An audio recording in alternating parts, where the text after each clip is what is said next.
nagpapasalamat po ako sa lahat po ng umatin dito. Alam ko po yung iba po malalayo pa po, tsaka may bagyo ngayon, umulan, malakas yung ulan, pero pinilit ko pa rin po makarating.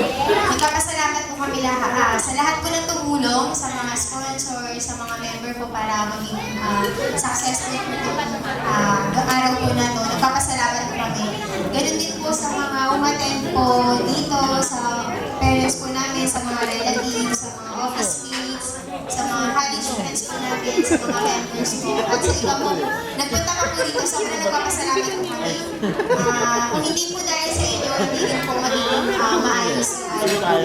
Salamat din po sa mga sa photographer, sa Ate Chana, sa Kiko, kay Kuya Noel. Sa inyo po lahat, salamat po. Go kasi Joy, Salamat po sa bench, shoes. Ayan, so narinig ko din sinabi ng magulang po namin, alagaan daw po ako ni Grace. Kaya, salamat po. Actually, Heavenly Father always wants the best for us. So supposedly yung wedding talaga namin ni Grace is December 2009. But then, yun nga, dahil sa vision.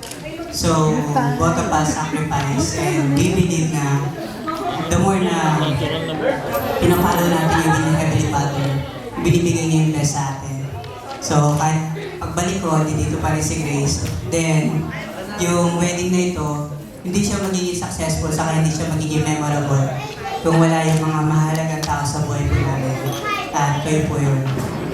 At syempre, yung family, building a family, and at the same time being a good husband and a good wife is not an easy thing to do.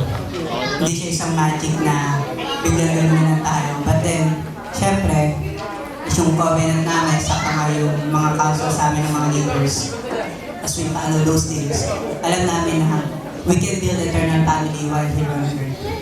Salamat din po sa Valenzuela State, sa Valenzuela Ward, sa pag-aalaga ng Grace. So, it's time for me na alagaan naman siya.